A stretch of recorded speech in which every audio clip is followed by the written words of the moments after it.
Welcome back to the channel. Let's make a loaded baked potato, or actually boiled potato. Anyway, it's a potato. So we're gonna start out by salting our water. We're gonna boil some red potatoes because that's what I got. And I'm gonna use what I got because ain't no sense in going to buy something extra.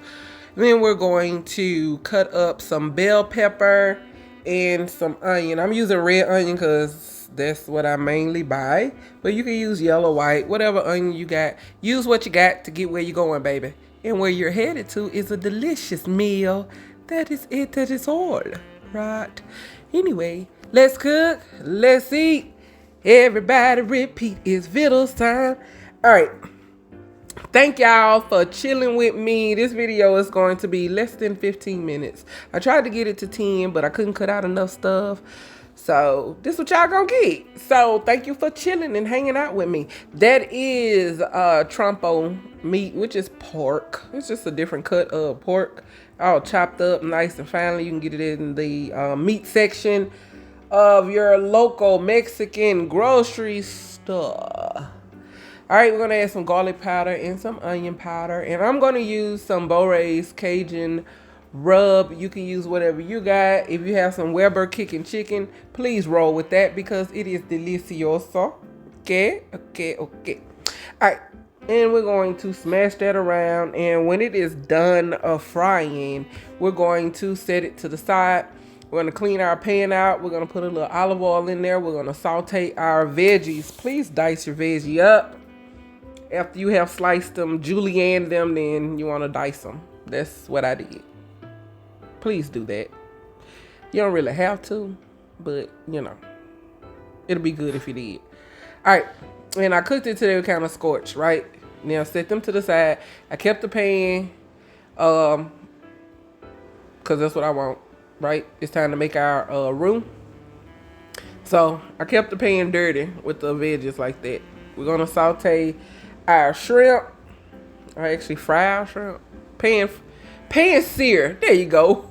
We're gonna pan sear our shrimp in a little butter, in the olive oil. I'm gonna add some garlic powder and some onion powder. And there's that kicking chicken. We're gonna put a little kicking chicken on there. And then we're going to pan sear them on both sides. I did about 2 to 3 minutes on both sides, and then I removed them from the pan and set them to the side. I didn't want to like cook them, make them rubbery. You know, they're not good when you do that. Pan sear, turn the heat up on it kind of high. And then 2 to 3 minutes on both sides. Shrimp does not take long to cook unless they're like super thick. Those were not. So yeah, cook until your shrimp are thoroughly cooked, but do not turn them into little pieces of rubber. Okay. Now we're gonna remove them, and then we're gonna keep all those nice little pan drippings in there. We're going to add in, I am using cornstarch. You can use flour, so I used about 1.5 tablespoons.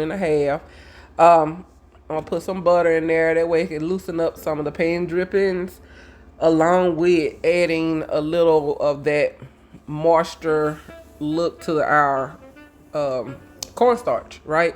We're gonna scrape it around and want to brown it. You want to cook it until it is brown, just like it is getting. Right now it's kind of like opaque. Then it started turning brown because all the seasonings in there. Gave it a nice little stir. And it is almost the color that I want it to be. Now I'm going to scrape it into a pot because now we're going to add some liquid to that. You can actually do this whole process in a pot. I just was not doing it in the right order, but you do you, baby. You know what I'm saying? You can use just one pot to cook this meal.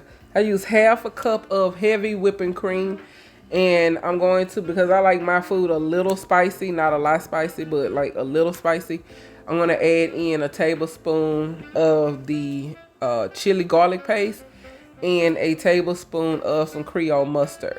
I'm gonna give a nice little stir, and then I'm gonna add in 2 cups of water.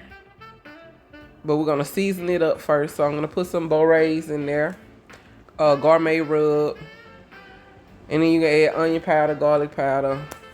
You know the routine. I shouldn't have to tell you these things, but you already know. There's your 2 cups of water, and then you're gonna let that boil down. You want that to simmer until it gets almost thick, but not thick. Give it a nice little stir.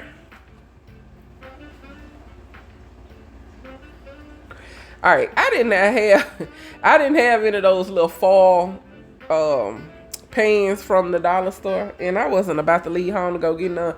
What I do have is a big old roll of foil paper, baby. I'm talking about the industrial size. So I made me one out of about.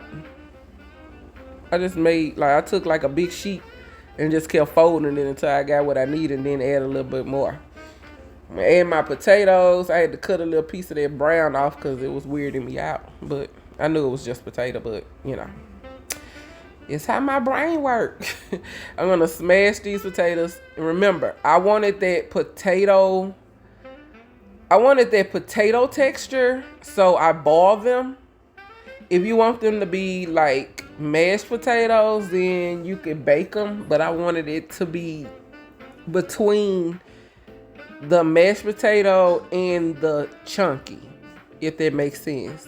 They turned out exactly how I wanted them. Not raw, just, exactly how I want, like a baked potato. It's amazing. Anyway, I'm gonna put some butter in there, cause what? Butter make everything better. I'm put a little salt and pepper, because what's a baked potato without salt and pepper, right?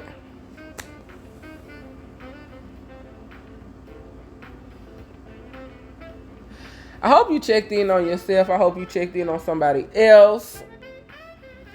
I pray that Jehovah himself touch you and cleanse you from the top of your head to the bottom of your feet.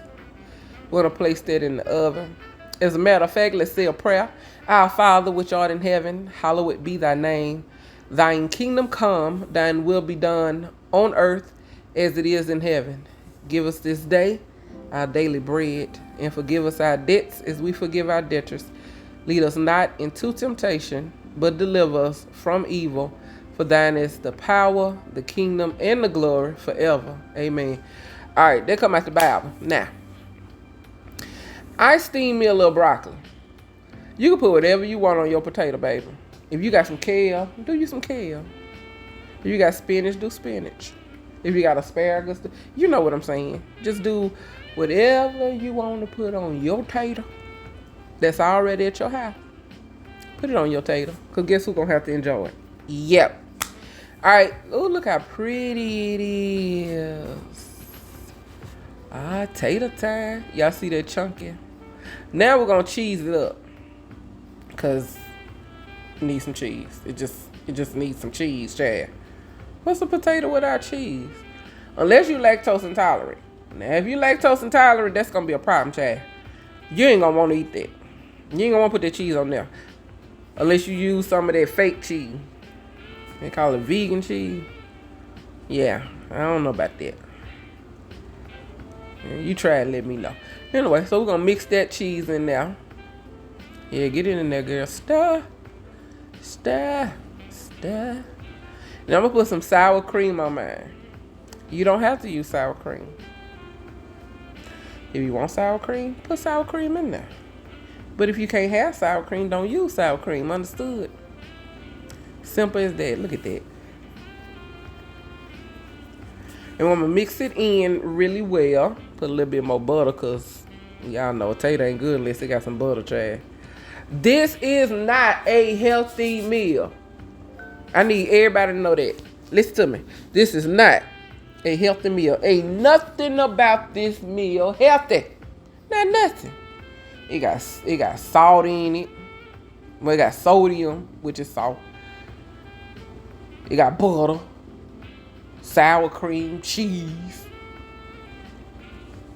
a potato. This is, when I say this is carb overload, carb and protein. The protein on point. The carbs, Chad. This is ridiculousness. Girl, you're nervous. Get the pan in the oven. All right. Now, we're going to melt that cheese. We're going to crank the heat up on this, because I need it to thicken up. It ain't as thick as I want it. Yeah, crank that heat up good. Get with it. We're going to get there. There you go. Now I get to add my meat. And turn the fire off, because I don't want my meat to turn rubbery, Chad. I don't want them problems. Look how pretty that is. All right, it's time to assemble this. Look how good she is. Putting the broccoli on there. That little piece of broccoli there had it. But in order to get your broccoli to stay bright and green like that, you put 1 to 2 tablespoons of water in the pot. I wouldn't even put that much. Like, just go with 2 because I don't want you to burn it. 2 tablespoons. Put the broccoli florets in there, just the broccoli in there. Put a little onion powder, garlic powder. Look at that, girl. Go on, put that meat on there. And a little seasoning, and then put the lid on there. Turn your heat up. You can put, did I say butter? I hope I said butter because I ain't rewinding nothing. Hope I said butter. Put some butter in there. And then mix it around in the pot and give it about 5-6 minutes. You have perfectly steamed broccoli. I promise you will. There we go. Put them scrimps on there, girl. Put them scrimps on there. I thoroughly enjoyed sitting here talking to y'all. This should have been a live, but baby, we'd have been on live for over an hour. It ain't like we ain't been there before. But we're going to be on live, I want to say tomorrow, because I pulled out some more pork. Some pork chops. And we're going to make a meal on the live, because I need to spend time with y'all. I know y'all miss me. I miss y'all. I miss y'all, baby. Then we're going to cut up some cilantro on there. You can cut up some chives or parsley flakes. Oh, flakes. Parsley leaves, whatever. But I had cilantro, so that's what I use. Because it's just for garnish anyway. And it tastes good. Alright, that's pretty much the end of this video. I hope y'all hit the like, the share. Tell your mom and them, your dad and them, your aunt and them, your cousin and them. We always cooking and eating and repeating because it's always Vittles time. That is cotija, however, cheese that I'm sprinkling on there. And it made it pretty and it made it taste even much better. Flavor. Look how pretty that tater turned out. Look how pretty that tater turned out. All right, I love me some y'all because I know y'all love y'all some me. And may the good Lord keep you as you go to and from wherever you shall go. Hit the like, the share, the subscribe. Tell your mama and them, your dad and them, your aunt and them, your cousin and them. Come on over here. We be having fun. Peace.